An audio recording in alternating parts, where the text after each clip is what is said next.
పవన్ కళ్యాణ్ గారు శాసనసభలోకి ప్రవేశించిన తర్వాత అధికారంలోకి వచ్చిన తర్వాత జరుగుతున్నటువంటి మొదటి సభ ఇది, ఆవిర్భావ సభ. దీని మీద చాలా పెద్ద ఎత్తున ఊహాగానాలు, చాలా బ్రహ్మాండంగా జరుగుతుంది. చాలా మంది జనం వస్తారు. చాలా ఆసక్తిగా ఎదురు చూశారు రాష్ట్రంలో ఉన్నటువంటి ప్రజలు కానీ, లేదు రాజకీయ విశ్లేషకులు కానీ. ఈ జయకేతంలో ఏ సంకేతాన్ని రాష్ట్ర ప్రజలకి, జనసేన పార్టీ కార్యకర్తలకి, నాయకులకి చంద్రబాబు నాయుడు గారు లేదో పవన్ కళ్యాణ్ గారు ఇస్తారు అని చాలా ఆసక్తిగా ఎదురు చూశారు. నిన్న సభ జరిగింది. జనం సహజంగానే బాగానే వచ్చారు. చివరిదాకా ఉండలేదు, మధ్యలో వెళ్ళిపోయారు. కానీ పవన్ కళ్యాణ్ గారు 8:45 ఎప్పటికో ప్రారంభించి 10 దాకా తన సుదీర్ఘమైనటువంటి ఉపన్యాసాన్ని ఇచ్చారు. ఆ ఉపన్యాసం లేదా నేను చాలా ఆతృతగా రేపు అంటే ఇవాళ ఎంతో కొంత స్పందించాల్సి ఉంటుంది, అపోజిషన్లో ఉన్నటువంటి మేమని చాలా ఆసక్తిగా చూశా. ఆసక్తిగా చూసిన తర్వాత నాకు అర్థమైంది అసలు ఆయన ఏం చెప్పాలనుకున్నాడు, ఏమి చెప్పాడు. నాకు అర్థం కాకపోతే అర్థం కాకపోయింది, రాజకీయ విశ్లేషకులకు అర్థం కాకపోతే అర్థం కాకపోయింది, జన సైనికులకు అర్థం కాకపోతే అర్థం కాకపోయింది. కనీసం ఆయనకైనా అర్థమైందా అనేది నాకు అర్థం కాల. మొదటి మాత్రం ఒక పావు గంట సేపు ఒక కృత్రిమంగా ఊగిపోతూ, చాలా శ్లోకాలు చదువుతూ, చాలా వీరత్వాన్ని ప్రదర్శిస్తూ ఊగిపోయారు. తర్వాత నార్మాలిటీకి వచ్చి మాట్లాడారు. ఒక మాట మాత్రం అన్నాడబ్బా, వాస్తవంగా ఒప్పుకోవాలి. నిలబడ్డాం, 4 దశాబ్దాల టీడీపీని నిలబెట్టాం. ఆయన నిలబడ్డాడు. 4 దశాబ్దాల పాటు ఉన్నటువంటి టీడీపీ పడిపోతుంటే దాన్ని నిలబెట్టాడంట. ఇవాళ కాదుగా, మేము డే 1 నుంచి చెబుతున్నాం. అసలు టీడీపీ పార్టీని నిలబెట్టడం కోసమే పుట్టినటువంటి రాజకీయ పార్టీ మీది. టీడీపీని కాపాడుకోవడం కోసం ఏర్పాటు చేయబడినటువంటి పార్టీది. 2014 మార్చిలో జస్ట్ బిఫోర్ ఎన్నికలప్పుడు దీన్ని ప్రారంభించి ఒక బి టీమ్గా చంద్రబాబు నాయుడు గారు వదిలారు. కాపులందరినీ కట్టగట్టి, ఎందుకంటే డైరెక్ట్గా చంద్రబాబు నాయుడు గారి కాపుల్ని చేతుల్లోకి తీసుకోలేరు. ఈ రాష్ట్రంలో ఉన్నటువంటి కులాల చరిత్ర అలాంటిది. చంద్రబాబు నాయుడు గారు తెలుగుదేశం పార్టీ కాపు సామాజిక వర్గం మీద అనేకమైనటువంటి దుశ్చర్యలు చేసినటువంటి సమాజం ఆంధ్ర రాష్ట్రంలో ఉంది. అందులో డైరెక్ట్గా ఆయనతో మాట్లాడలేరు కాబట్టి కాపులతో పవన్ కళ్యాణ్ గారిని అక్కడ పెట్టి ఆయన నుండి అట్రాక్ట్ చేసి తద్వారా తన వైపు మరలించుకోవాలనేటువంటి ఒక ప్రయత్నంలో భాగంగానే జనసేన పార్టీ ఆవిర్భవించింది అనేది ఇవాళ మేము కొత్తగా చెప్పటంలా, డే 1 నుంచి చెబుతున్నటువంటి అంశమని ఈ సందర్భంగా నేను మనవి చేస్తున్నా. ఆ ప్రక్రియలోనే చంద్రబాబు నాయుడు గారికి ఎప్పుడు ఆపద వచ్చినా కాపులు తీసుకెళ్లి లింక్ చేయడానికి ఏర్పాటు చేయబడినటువంటి ఒక రాజకీయ పార్టీగా ముద్రపడినటువంటి రాజకీయ పార్టీ. అందువల్లే చంద్రబాబు నాయుడు గారిని నిలబెట్టడానికి ప్రయత్నం చేశారు. చంద్రబాబు నాయుడు గారే మొత్తం జనసేనకి, తెలుగుదేశం పార్టీకి మేనేజ్ చేసేది ఎవరయ్యా అంటే నారా చంద్రబాబు నాయుడు గారు, ముఖ్యమంత్రి గారు దీన్నంతా కూడా టోటల్ గా మెయింటైన్ చేసేటటువంటి పరిస్థితిలో ఇవాళ ఉన్నారు.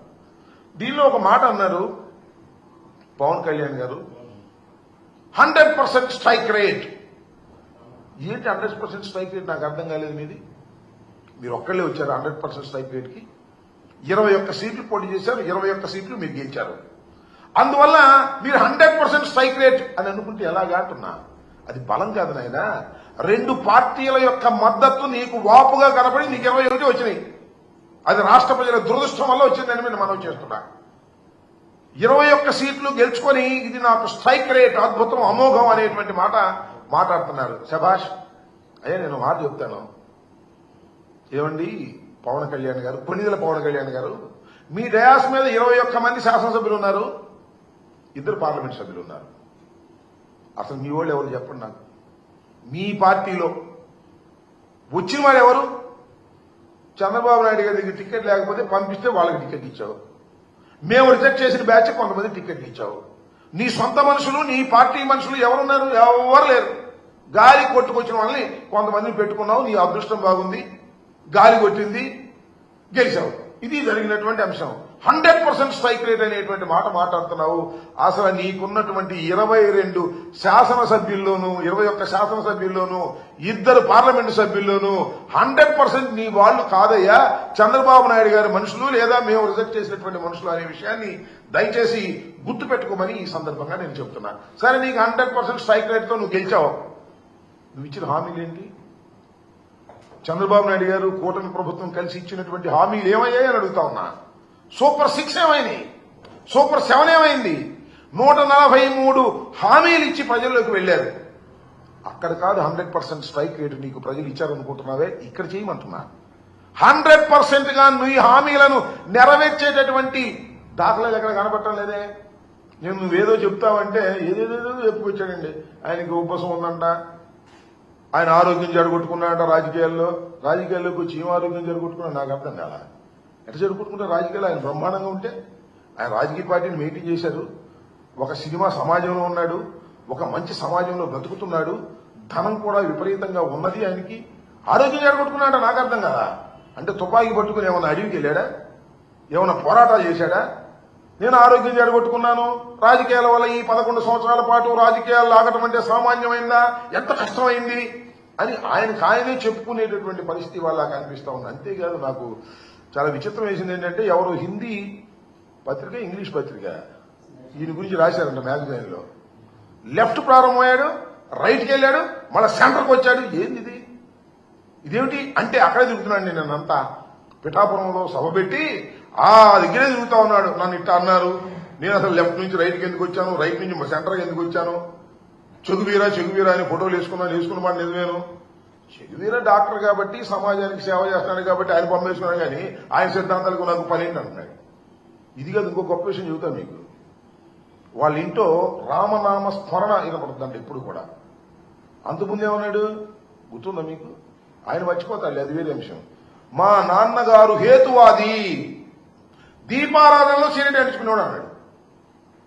నేనేమి పాపం వారిని వాళ్ళ నాన్నగారిని కించపరచాలని కాదు సుమా, ఎందుకంటే ఆ నాన్నగారు చాలా గొప్పవాడు.